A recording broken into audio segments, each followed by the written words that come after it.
Hi, hello. Welcome to another episode of Isaiah's Newsstand. It's your host, Isaiah Edwards. The date is August the 8th, 2023. Hopefully, this episode finds you well, in good spirits, and high hopes.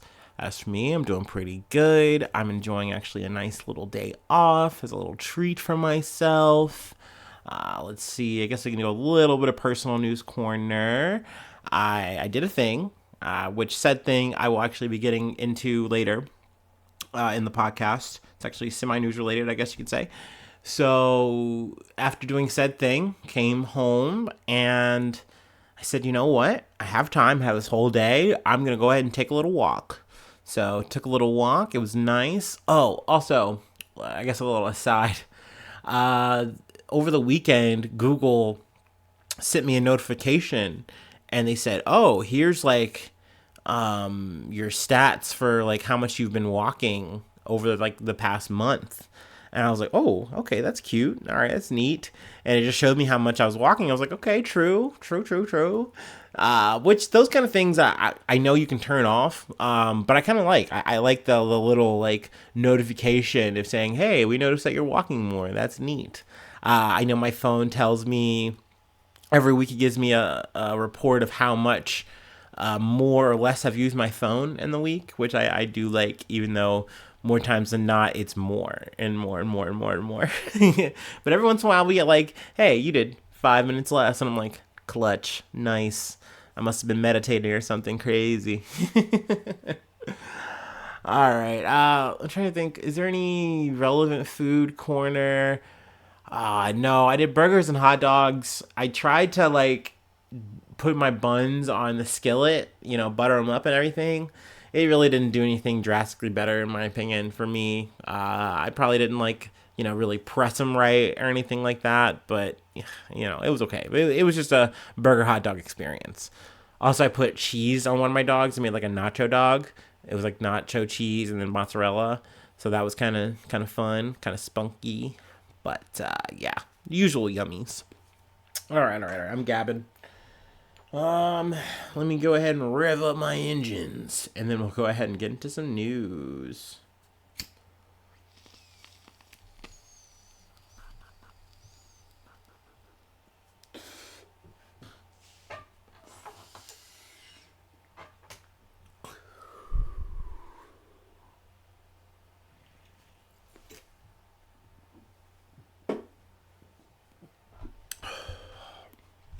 All right. From CNN, Ukraine says it's foiled assassination plot against Zelensky. So, a little bit of an interesting development. An alleged informant for Russia has been detained in connection to a plot to assassinate Ukrainian President Volodymyr Zelensky. The Ukrainian Security Service, or the SBU, said on Monday. The detained woman has not been named publicly, but is from the southern Ukrainian region of Mykolaiv. We'll go with that. According to a statement from the SBU. The SBU said she had been gathering intelligence about Zelensky's planned visit to Mykolaiv at the end of July in order to plan a Russian airstrike to kill the president. I believe, yes, she was a former saleswoman in a military store. So maybe that's just kind of how she felt like she got hip to. Maybe like I can track him, I can kind of have a beat on him, and I'm just gonna go ahead and turn the shit over, and they're gonna like put in the airstrike. I don't know why this felt very Call of Duty to me, even though I know that it's not. It just like it did feel like something out of a movie or something, like a cutscene. But I mean, they were on it. The SBU were very well aware, and I believe the time that she was planning for was supposed to be at like the end of July. That time's come and went, and she has been caught red-handed. They said they actually got her trying to pass the actual intelligence to the invaders. So this is an interesting development in the article. They kind of go back to the time frame at the top of February 2022 when Russian soldiers were literally invading. They were in Kyiv, and they had to repel like up to like 2-3 waves of soldiers, but yet Zelensky didn't leave. He didn't back down. Everyone had vests on, guns up. I remember the time that shit was very tense. I was like, dude, there's just no way. Like, and what I mean by that is I truly thought, like, yeah, Russia is going to do what they say here, and it's going to take, like, 2-3 days, and it's probably going to be a wrap. If not, like, I mean, it's going to be so much pressure. But it just turned out that truly Russia wasn't even ready for the smoke they were cooking up, and now we're in this prolonged conflict. A bit of an aside, too. I guess we're going to kind of cram some more news in here. There were, like, quote-unquote peace talks. It was almost like talks about peace talks, because Russia wasn't involved. I don't think Ukraine even showed up. But, essentially a lot of countries got involved in Saudi Arabia. China was involved, some other BRICS nations. The West, the U.S. was involved. But a lot of talks. But, at the end of it, I don't know what really got done. I guess the vibes were positive. But, from the Kremlin, they're more or less saying, look, from here, the way we're viewing it, this is going to be prolonged. This is going to be going long. So, yeah. Because at the end of the day, you're talking peace talks, and it's like, well, what is there to say? Russia's going to be like, look, I think that the best case scenario I've heard, just in talks, listening, is that maybe we'll pull out of everywhere, but you have to say that Crimea is ours. Which there's just no shot that Ukraine's going to say that. They're not going to be okay with that. So, and that's in like hypothetical of hypotheticals. You know what I mean? I don't know. So, we're just not there yet, unfortunately. Let's go ahead and move along. From NBC News, Ohio ballot election sets the stage for a major abortion fight in November. The special election will determine whether to make it harder to pass future ballot initiatives, including one that would enshrine abortion rights in the Ohio Constitution. So, yeah, Ohioans were making the news. This is the main reason why I decided to just actually weave it in here, not just talk about a personal news. Because this really is some important shit. This is going to be one of those weird milestone moments along the way in the abortion conversation. But Ohioans head to the polls Tuesday to decide whether to make it more difficult to pass ballot measures in the state. I was one of those Ohioans who decided to wake up today and go ahead and vote. I was a bonehead and didn't, go through the practice of doing an absentee ballot. But granted, this shit kind of popped up. I'm not going to say out of nowhere. Like, it's been talked about by both sides. In some ways, I'm kind of glad that at least the conversation's been had. This didn't just, creep under my nose or anything like that. But, essentially, since Roe v. Wade, abortion's been a big conversation. And Democrats have really been laying the groundwork to say, hey, come November, we're going to make sure that we get this on the Constitution. And Republicans are like, oh, shit. Like, initially, they had kind of scrubbed the board for any of this kind of small change stuff because, we don't want to waste time or money on it. But then they backpedaled post-January. They're like, oh, shit. No, we actually need a special provision to give us some kind of chance, some kind of buffer to make it harder for this, constitutional change to happen. So essentially, they are literally just trying to bend the law here. In my opinion, that's how I feel. The counter to it, they say, hey, in, our federal, our national Congress, whatever the fuck, they have, stipulations like this where it's not a majority rule. Like, you have differences in, and how this works. But I'm like, no, dude, the Congress doesn't do anything. That's a big problem to me. That's a beef to me. And I think one person, one vote, that just makes sense. Like, it's just normal. Like, you know what I mean?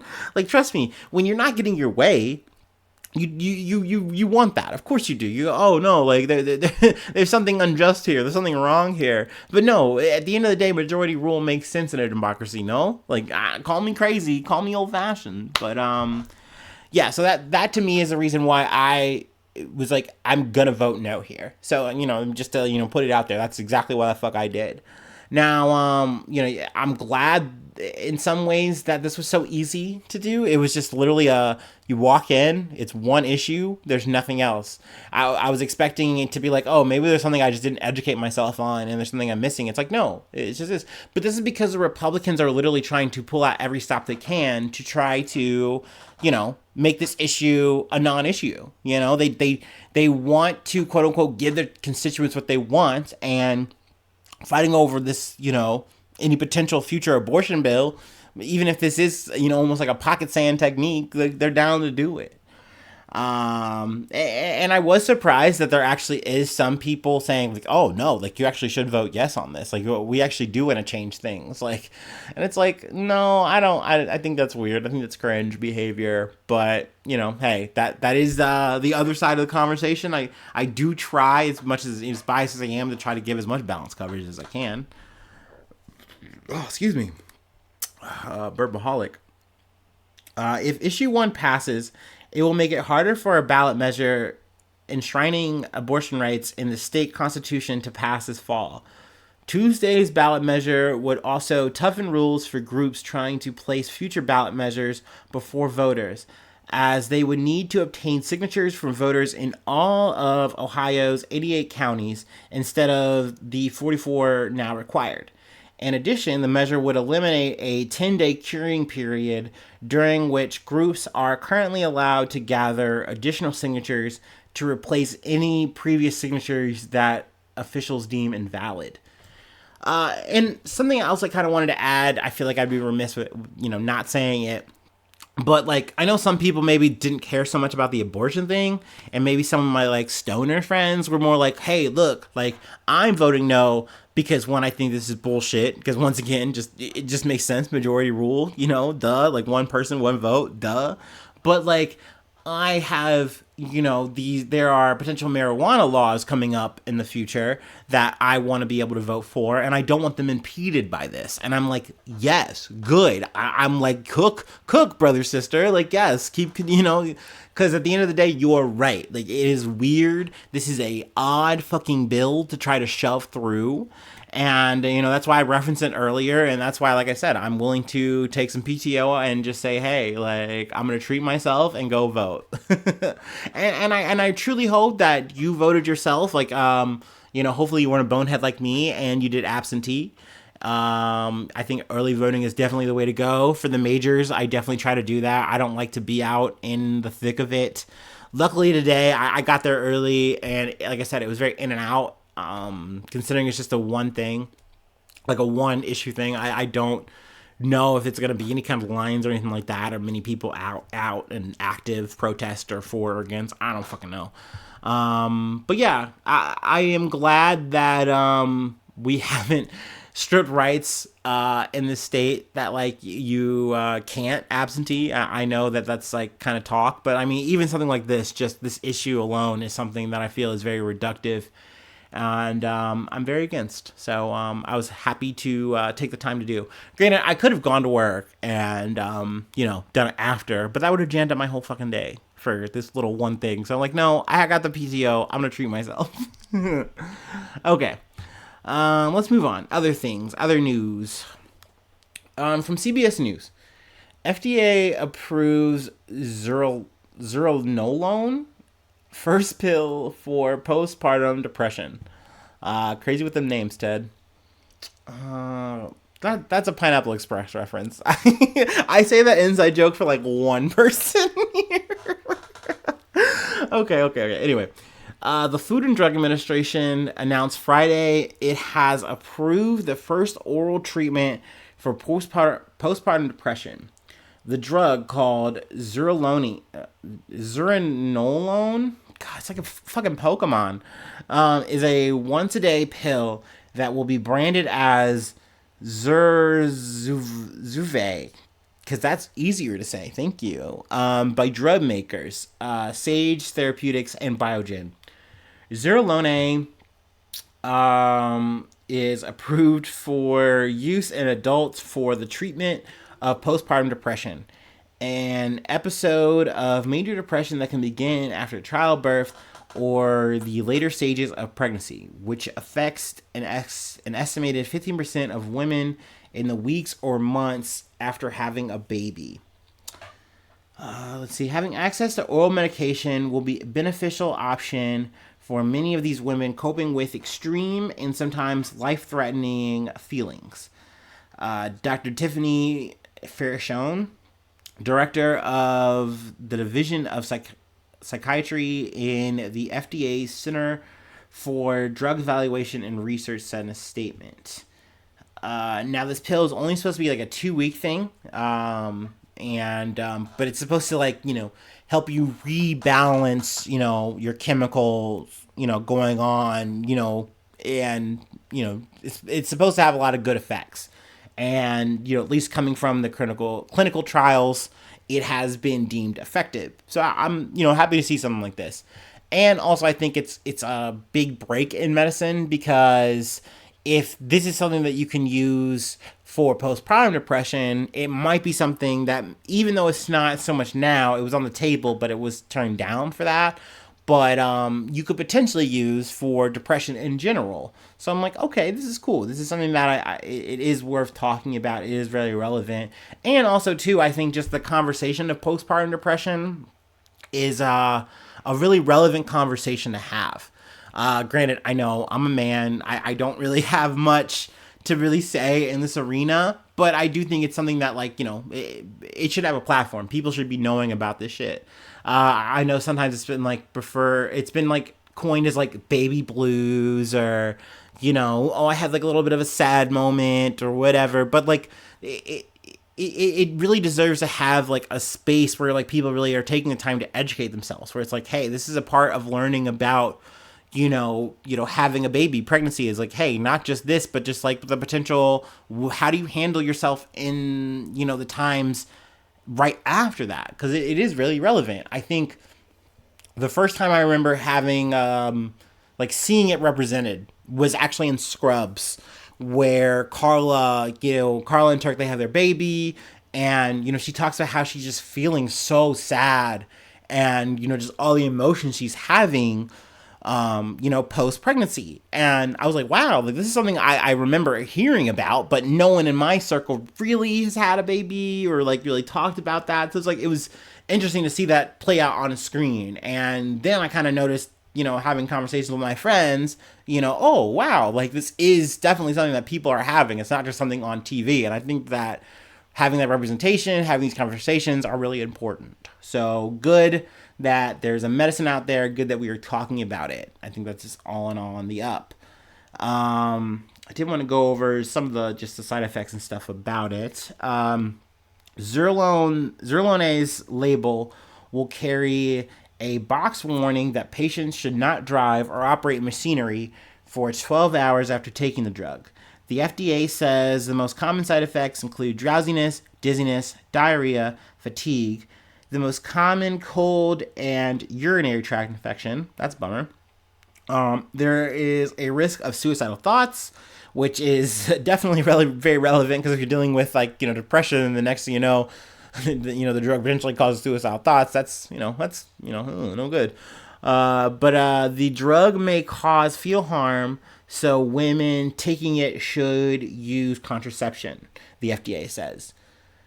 But Sahar McMahon took part in a clinical trial after developing depression and feelings of anxiety following the birth of her second child. I immediately just felt more like myself, she told CBS News. It's going to save so many women and families. So, I think that's good reviews. That's good things to hear about medication like this. But yeah, just the last thing about just this major depression part. The companies had touted the once daily pill intended to be taken over only 2 weeks as part of a potential new paradigm for how major depression might soon be treated. They sought FDA approval to treat both postpartum depression and major depressive disorder. However, with Friday's decision, the FDA only formally approved the drug for postpartum depression. Let's see. So there could be a litany of reasons for why that is, either on article or off article. But hey, I still think this is a step, and anything that kind of helps fight depression for people, even if it is just in this situation for postpartum depression, pregnancy stuff, I think that's good. They reference in this article that beforehand, the only thing that they had was like an IV kind of thing, and which is also by Sage Therapeutics. But I think a pill is just something that's way easier to have a conversation with your doctor about having, easier for you as a patient to like say, hey, that's something I'm down to opt in. Because let's say you don't like fucking needles and you already don't want to talk about your depression. It's like one more thing. So I think just more options on the table, things that are just easier to take, like just, hey, an oral thing, that's a dub. That's a plus. So we'd love to see it. We have one more thing to cover. So you know what that means? Last break.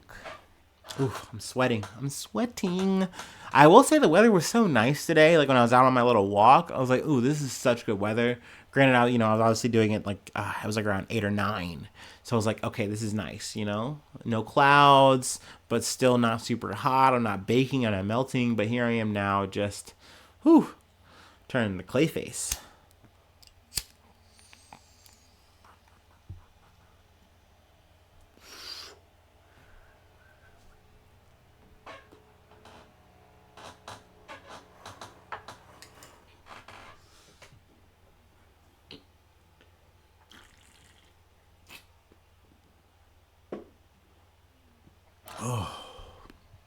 All right. This is from CW69. Nice. Atlanta.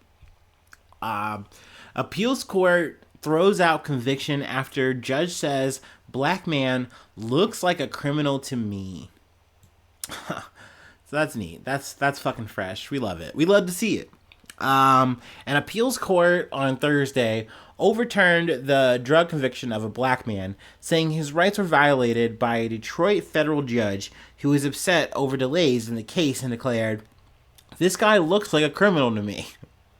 Which is a wild thing to say about a person who you were literally overseeing the trial of. Like, I don't care how upset and tilted you are. You just can't say, like, this dude just looks like a criminal.